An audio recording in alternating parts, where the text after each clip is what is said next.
Salam bahagia. Perkenalkan saya Markus Pali, calon guru penggerak Angkatan 9 SMK Negeri 8 Teknologi Informasi Komunikasi Kota Jayapura. Pada kesempatan kali ini, saya akan menjelaskan tugas dari modul 1.1A8, koneksi antar materi, kesimpulan dan refleksi modul 1.1 tentang filosofi pendidikan nasional Ki Hajar Dewantara. Adapun sistematika refleksi kali ini adalah yang pertama, kesimpulan materi, pemahaman sebelum mempelajari materi, pemahaman setelah mempelajari materi, dan rencana tindak lanjut. Mari kita bahas untuk pemikiran Ki Hajar Dewantara. Di sini ada beberapa bagian yang akan saya jelaskan, yaitu pendidikan dan pengajaran, tujuan pendidikan dan pendidikan yang menuntun, kodrat alam dan saman. Hal ini juga terkait asas trikon dan budi pekerti. Mari kita bahas yang pertama, pendidikan dan pengajaran. Menurut Ki Hajar Dewantara, pengajaran adalah bagian dari pendidikan. Pengajaran merupakan proses pendidikan dalam memberi ilmu atau berfaedah untuk kecakapan hidup anak secara lahir dan batin. Adapun pengertian dari pendidikan adalah proses memberi tuntunan terhadap segala kekuatan kodrat yang dimiliki anak agar ia mampu mencapai keselamatan dan kebahagiaan yang setinggi-tingginya, baik sebagai seorang manusia maupun sebagai anggota masyarakat. Adapun tujuan pendidikan menurut Ki Hajar Dewantara adalah pendidikan itu menuntun segala kodrat yang ada pada anak-anak agar mereka dapat mencapai keselamatan dan kebahagiaan yang setinggi-tingginya, baik sebagai manusia maupun sebagai anggota masyarakat. Selanjutnya adalah pendidikan yang menuntun. Guru bisa diibaratkan sebagai petani atau tukang kebun. Guru harus memperhatikan kodrat anak seperti petani yang menyamai benihnya. Seperti benih, padi pasti tumbuh padi, tomat pasti tumbuh tomat. Tidak mungkin padi tumbuh tomat dan padi tumbuh tomat. Jadi masing-masing benih itu punya kodrat masing-masing. Sama halnya anak-anak. Mereka mempunyai kodrat masing-masing. Mereka mempunyai minat, bakat, dan kesenangan yang berbeda. Tugas petani adalah menumbuhkan tanamannya agar menjadi tanaman yang baik. Petani menyiapkan lahan yang subur, menyirami, menghilangkan hama, memberi pupuk, dan lain-lain. Sehingga kedepannya tanaman yang ditanamnya bisa tumbuh dengan baik. Begitu pula dengan guru. Guru bisa mengarahkan, menuntun, memfasilitasi anak sehingga mereka berkembang sesuai dengan kodrat mereka masing-masing. Dalam pendidikan, kita harus memperhatikan tentang proses menuntun. Ada 3 proses tentang pemikiran Ki Hajar Dewantara dalam proses menuntun, yaitu ingarso sung tulodo, di depan memberi contoh, ingmadio mangun karso, di tengah membangun kekuatan atau memberi motivasi, tuturi handayani, di belakang memberi dorongan atau memberi semangat. Selanjutnya adalah kodrat alam dan saman. Anak bukan tabula rasa, anak bukanlah kertas kosong yang siap ditulisi apa saja. Namun seorang anak sudah membawa kodratnya ibaratnya kertas. Di kertas itu seorang anak sudah ada tulisan atau coretan yang samar-samar.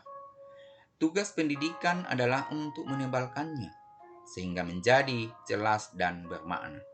Dalam proses penebalan, kita harus memperhatikan kodrat alam, yakni pendidikan yang menyesuaikan lingkungan alam dan sosial anak, sehingga mereka bisa memahami secara mudah. Selain itu juga dalam pendidikan kita harus memperhatikan kodrat zaman, yang akhirnya pendidikan itu menyesuaikan dengan zamannya. Selain kodrat alam dan zaman, juga dalam pembelajaran yaitu kita bisa menerapkan asas trikon, yaitu continue, pendidikan itu bergerak maju dan berkesinambungan. Sehingga pendidikan itu harus terus belajar sepanjang hayat. Konvergen, dalam pembelajaran kita bisa mengambil dari berbagai sumber, baik sumber itu yang ada dalam negeri maupun yang ada dari luar negeri. Konsentris, pendidikan itu harus relevan dengan kepribadian bangsa. Walaupun kita mengambil berbagai sumber dari luar, tetapi harus tetap memperhatikan kepribadian bangsa. Selanjutnya adalah pendidikan yang menghamba kepada anak. Pendidikan yang menghamba kepada anak adalah pendidikan yang dalam proses ini menuntun, yang menghasilkan pendidikan yang berpihak pada siswa. Pemikiran Ki Hajar Dewantara selanjutnya adalah budi pekerti. Budi pekerti adalah bersatunya atau perpaduan yang harmonis antara gerak, pikiran, perasaan, dan kehendak, sehingga menimbulkan tenaga atau semangat. Dalam hal ini, budi pekerti dapat dijelaskan cipta, rasa, karsa, dan pekerti, yang nantinya akan menghasilkan keseimbangan atau keselarasan hidup. Untuk penumbuhan budi pekerti, hal yang paling utama adalah dari keluarga. Keluarga yang menjadi pondasi inti tercapainya budi pekerti.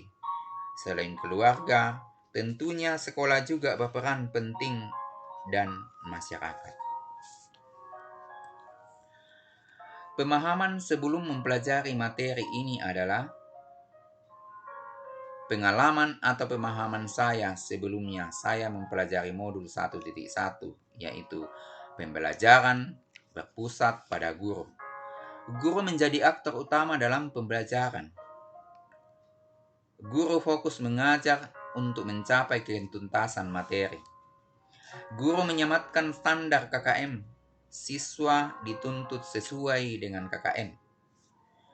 Materi cenderung fokus dari buku paket yang tersedia. Guru kurang memperhatikan kemampuan awal dan latar belakang siswa. Dan fokus pada hasil, bukan proses. Namun setelah memahami modul 1.1, ada pemahaman setelah mempelajari materi ini. Saya mulai pembelajaran yang berpihak pada anak. Guru itu bukan mengajarkan, tetapi menuntun anak dalam pembelajaran. Bukan mengejar materi, tapi lebih fokus kepada kebutuhan siswa. Sumber belajar itu tidak hanya dari buku, tetapi dari berbagai sumber. Ini sesuai dengan asas trikon, yaitu asas konvergen. Proses itu lebih penting daripada hasil. Adapun rencana tindak lanjut yang akan saya lakukan dalam proses pendidikan guru penggerak ini adalah melaksanakan pembelajaran yang berpihak pada siswa, merancang pembelajaran yang menarik yang diselingi dengan ice breaking, metode yang interaktif, dan lain-lain. Menyiapkan media pembelajaran yang beragam dan mengakomodasi kebutuhan siswa atau berpihak pada siswa. Pembelajaran yang membuat siswa menjadi aktif. Jadi guru tidak hanya menjadi aktor, tapi aktor utamanya adalah siswa.